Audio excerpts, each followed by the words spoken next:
안녕하세요. 노사공감입니다. 오늘은 고용노동부 통상임금 노사지도 지침에 관하여 핵심만 짚어보겠습니다. 이 노사지도 지침은 24년 12월 19일 대법원 전원합의체 판결로 고정성 요건이 폐지됨에 따라서 25년도에 노동부의 지침이 변경되었다. 이런 내용입니다. 오늘 다룰 내용은 우선 지침 변경 전후 변경 사유에 대한 사항과 새로운 통상임금 판단 기준, 임금 유형별로 어떤 것이 포함되는지 여부, 그 다음에 실무 대응 순서로 살펴보도록 하겠습니다. 우선 지침 변경 전후 비교를 보면 2013년도 대법원 전원 합의체 판결로 어느 정도 정착되었다가 근 10년, 11년 정도 지난 시점에 다시 변경된 거죠. 대법원 판결로 인하여 2013년도 판결에 따르면 소정근로의 대가, 정기성, 일률성, 고정성 요 네 가지죠. 1번은 사실은 이제 개념이라고 보시면 되고 세 가지 2, 3, 4의 세 가지는 판단 요소라고 생각하시면 되겠습니다. 24년도에는 13년도 판결에서 고정성 요건의 문제점을 제시하면서 이 요건을 이제 폐기하게 됩니다. 이 고정성 요건은 법령상의 근거가 없고 통상임금 범위를 부당하게 축소한다 이렇게 판단하고 있고요. 그 다음에 사용자로 하여금 임의적, 강행적 잠탈 수단으로 악용될 소지가 있다 이렇게 생각하고 있습니다. 그리고 연장근로 억제의 취지에 불합치한다. 연장근로 억제가 안 된다 이렇게 이제 보고 있는데요. 이건 이제 대법원의 판단이긴 한데 제 개인적인 사견은 좀 동의하기는 좀 어려운 변경 사유인 것 같습니다. 아무튼 이로 인하여 고정성 요건이 폐지됨으로 중요한 것은 재직 여부, 근무 일수 조건 충족 여부에 따라서 지급되던 정기 상여금 이런 것들이 이제는 통상임금에 포함된다는 것입니다. 요렇게 이제 변경다 핵심적인 내용이죠. 그러면 두 번째로 그러면 새로운 통상임금 판단 기준은 어떻게 되느냐? 첫 번째는 소정근로의 대가성입니다. 요건 개념 징표라고 보시면 됩니다. 일단은 근로 제공의 대가 이것이 기본적인 임금 개념이죠. 근데 이제 통상임금은 소정근로의 대가입니다. 모든 근로 제공의 대가는 임금, 광의의 임금이라고 할 수 있겠고 소정근로의 대가는 근로계약상에 정해진 바에 따른 근로를 제공했을 때 주는 돈 이게 이제 통상임금이 되는 것이죠. 그 다음에 정기성 요건을 살펴보면 일정한 간격을 두고 계속적으로 지급되어야 한다. 일정한 간격이 이제 정기적이라는 거죠. 1개월을 초과하는 기간도 지급돼야 한다. 이렇게 판단하고 있는데 이것이 이제 논란의 핵심이 될 수가 있겠습니다. 그 다음에 살펴볼 거는 일률성. 일률성은 그렇게 큰 쟁점은 대두되진 않습니다.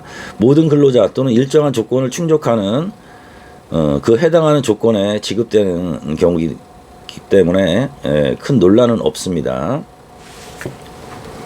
그러면 그 세 번째로 구체적인 임금 유형별로 통상임금 포함 여부를 살펴보면 2013년도와 24년도 사이에 크게 변경된 거는 세 가지 정도이고 나머지 정기 상여, 매월 주는 정기 상여 이런 거는 유지가 되는 거고 그 다음에 기술 수당이라든가 근속 수당, 가족 수당 이런 것들은 기존의 판단과 거의 똑같다 생각하시면 됩니다. 오늘 살펴볼 핵심은 이 두 가지 내지는 세 가지가 되는데 첫 번째는 재직 조건부 정기 상여입니다. 그러니까 정기 상여 지급일 현재 재직하여야 준다. 이런 경우에는 예전에는 고정성이 부정되어 통상임금도 제외시켰는데 현재로서는 포함을 하고 있다는 거죠. 그 다음에 근무일수 충족부 정기상여 내지는 수당들이죠. 뭐 만근 수당이라든가 일정한 근무일수를 채워라 이런 얘기인데 이것도 이제는 통상에 포함된다.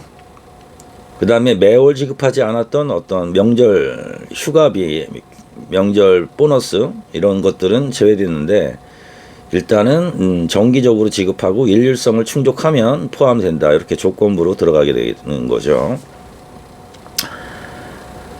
그러면 회사에서는 어떻게 실무적으로 대응할 수 있느냐? 먼저 현재 우리가 지급하는 모든 금품 항목에 대해서 조사를 해야 됩니다. 이 명목은 뭔지, 왜 주는지, 어떤 조건하에 주는지 이런 것들을 조사를 할 필요가 있겠죠. 그리고 그 항목에 따른 근거가 근로계약서에 있는지 아니면 별도의 취업규칙이나 임금 규정에 있는지를 살펴봐야 됩니다. 그 다음에 고정시간의 수당 내지는 포괄임금제에 따른 오버타임 지급 구조를 살펴볼 필요가 있겠죠. 그 다음에 재직 여부나 근무일수 충족 여부에 따라서 지급되는 돈이 있는지를 판단해 봐야 됩니다. 그 다음에 노사 협의를 통해서 임금 구조를 재정비할 필요가 있는지 여부를 또 검토해야 되겠고요.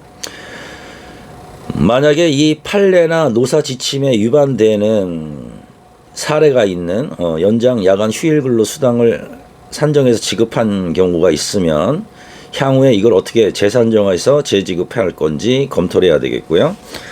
그거에 따라서 해당 취업규칙이나 근로계약서도 변경할 필요가 있겠습니다. 오늘 간단하게 살펴봤는데요. 가장 중요한 거는 고정성인 요건을 제외시켰다. 그로 인해서 소정근로의 대가성, 정기성, 일률성 요 세 가지로 판단한다. 이렇게 정리하면 되겠고요. 구체적으로 보면 재직 여부나 근무일수 충족 여부, 조건부 어떤 지급하는 정기 상여나 명절 상여, 그 다음에 휴가비 등은 통상임금에 이제 포함이 된다. 이렇게 결론 내릴 수 있습니다. 다만 현재까지도 이 통상임금이 실무상 어떻게 포함되는지 어떻게 산정해야 되는지 논란이 많고 그 다음에 법원의 판례의 법리도 사실 쟁점이 아직 남아 있습니다. 예. 그래서 향후에는 회사 내부 운영 기준에 정립하고 구체적으로 어떤 사건 사고 발생했을 때 대응을 어떻게 할 것인지 명확한 기준을 정립하는 것이 필요하다 생각합니다. 감사합니다.